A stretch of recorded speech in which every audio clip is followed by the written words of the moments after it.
अस्सलाम वालेकुम एवरीवन। बहुत सारी क्यूरीज आई थी कि जिस तरीके से रोड मैप फॉर सीएसएस आपने शेयर किया उसी तरीके से रोड मैप फॉर पीएमएस भी शेयर कर दें।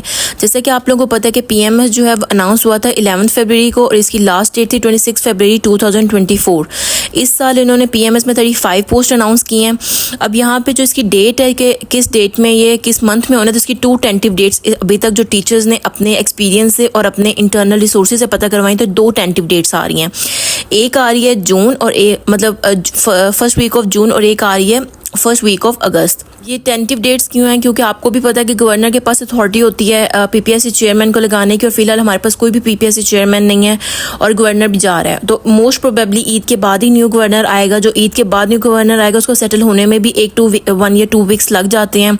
1 या 2 वीक्स के बाद अगर वो चेयरमैन पीपीएससी भी अनाउंस करता है तो वो करने के बाद पीपीएससी के जो चेयरमैन होंगे उनको आने में और सेटल होने में भी 2 वीक्स लग जाते हैं मोस्ट प्रोबेबली। तो ये 2 वीक्स करके भी उसके बाद वो अगर नेक्स्ट वीक भी डेट अनाउंस करते हैं तो ऐसा पॉसिबल नहीं है, क्योंकि हमेशा ये पॉलिसी रही है कि पीएमएस की डेट शीट या सीएसएस की date sheet before 2 weeks announce करनी होती है। तो इन सबको मिला के जो टाइम फर्स्ट टेंटिव डेट बनती है वो ये बनती है कि फर्स्ट वीक ऑफ जून। और अगर कुछ resources internal resource according to teachers वो ये भी कह रहे हैं कि फर्स्ट वीक ऑफ अगस्त भी बन सकता है। तो इन दोनों में से कोई भी एक हो सकता है, तो आपने अपने माइंड इसके अकॉर्डिंग प्रिपेयर रखना है। अगर फॉर एग्जाम्पल जून में आती है हमारी, तो हमारे पास कितने मंथ है? अप्रैल मई जून। तो अप्रैल और मई हम कर लेते हैं। जून के फर्स्ट वीक में अगर एग्जाम्स होते हैं तो हम अप्रैल मई कर लेते हैं। हमारे पास 2 महीने हैं सिर्फ।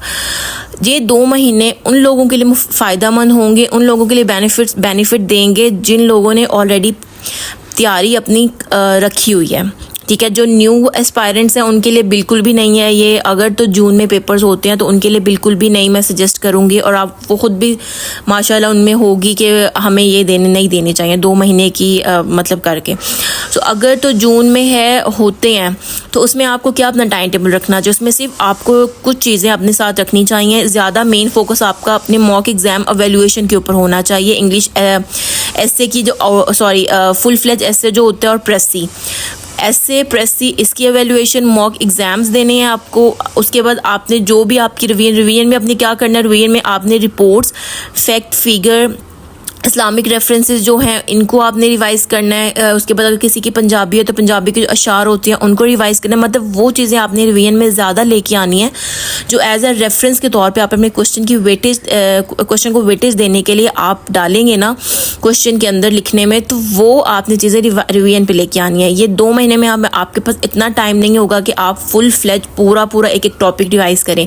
आपके पास जो 1 पेपर नोट्स होंगे, आपने 1 पेपर जो 1 पेज का जो नोट होगा वो आपने नोट्स अपने रिवाइज करने हैं। साथ पे आपके पास टाइम होगा, आपने फैक्ट एंड फिगर और रिपोर्ट का जो रजिस्टर आपने बनाया हुआ है सेपरेट से, वो आपने डेली बेसिस पे आपने देखना है। कोई न्यू लेटेस्ट रिपोर्ट आ गई है तो आपने वो एडअप करनी है। उसके अलावा आपने कोई न्यू चीज़ नहीं पढ़नी, कोई न्यू टॉपिक नहीं पढ़ना। जितना आपने पढ़ लिया, जितना आपने सिलेबस अपने पिछले मंथ में कवर किया, आपका वही इनफ है।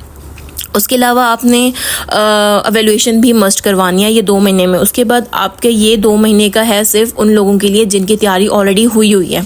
अब अगर तो हमारे एग्ज़ाम्स होते हैं अगस्त में, ठीक है, तो हमारे पास कितना टाइम है? अप्रैल, मई, जून, जुलाई, 4 महीने हैं हमारे पास। ठीक है, अब अगर जून में था तो हमारे पास इतना टाइम नहीं था कि हम पास्ट पेपर को भी कंसल्ट कर सकें। तो ये जो अगस्त वाला टाइम है इसके अंदर हम पास्ट पेपर्स को कर सकते हैं। हमने अपने डेली पास्ट पेपर की एक रखनी है कि किसी भी एक सब्जेक्ट के 2016 का 17 का 18 का कोई भी किसी भी साल का आपने पास्ट पेपर निकालनी है। आपने टाइम ड्यूरेशन रखनी है कि मैंने ये 2 महीने में या मैंने 1 महीने में पास्ट पेपर्स को कंप्लीट करना है। कंप्लीट एज इस तरीके से करना है कि पूरे नहीं लिखना, क्योंकि इतना टाइम तो डेफिनेटली नहीं है। आपने सिर्फ एक क्वेश्चन उठाना है, उसको ब्रेक किस तरीके से करते हैं, स्टेटमेंट को ब्रेक करना है। उसके बाद आपने सिर्फ आउटलाइन बनानी है उस क्वेश्चन की। और अपने जिस टीचर को आप मॉक एग्जाम दे रहे हैं उनसे रिक्वेस्ट करके आपको अपने पास्ट पेपर के क्वेश्चन को भी एवेल्युएट करवाएं, सिर्फ आउटलाइन को। इससे आपको आइडिया होगा कि किस तरीके से क्वेश्चन को ब्रेक करते हैं। साथ में आपने अपने मॉक एग्जाम देने हैं। अगर आप जून में पेपर्स हमारे फॉर एग्जांपल होते हैं तो हमारे पास एक ही मॉक देने का टाइम होगा, लेकिन अगस्त में आपके पास 2 मॉक देने के आराम से टाइम बन जाता है। तो आपने कोशिश करनी है या तो एक अकेडमी में 2 मॉक दे दें या फिर आप कोई सेपरेट अकेडमी 2 अकेडमीज रख लें, उसके अंदर आपने अपने मॉक एग्जाम्स देने हैं। साथ वही आपने रिवीजन रखनी है, रिवीजन में आपने अपनी वही चीज़ें रखनी है, रिपोर्ट्स, फैक्ट्स, फिगर, रेफरेंसेस रखनी है आपने।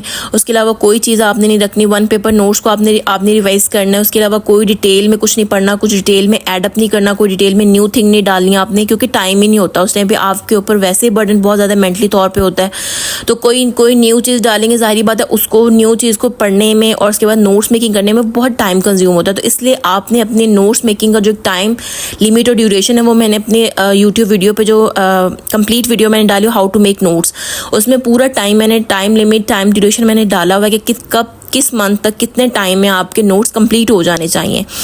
तो ये 2 टेंटिव डेट्स हैं जिनकी मैंने आपको रोड मैप बता दिया है। अब आप लोगों के ऊपर डिपेंड करता है कि आप कौन सी किस टाइम में और क्या स्मार्ट ट्रिक्स यूज़ करके अपनी जो तैयारी है उसको कंप्लीट करते हैं।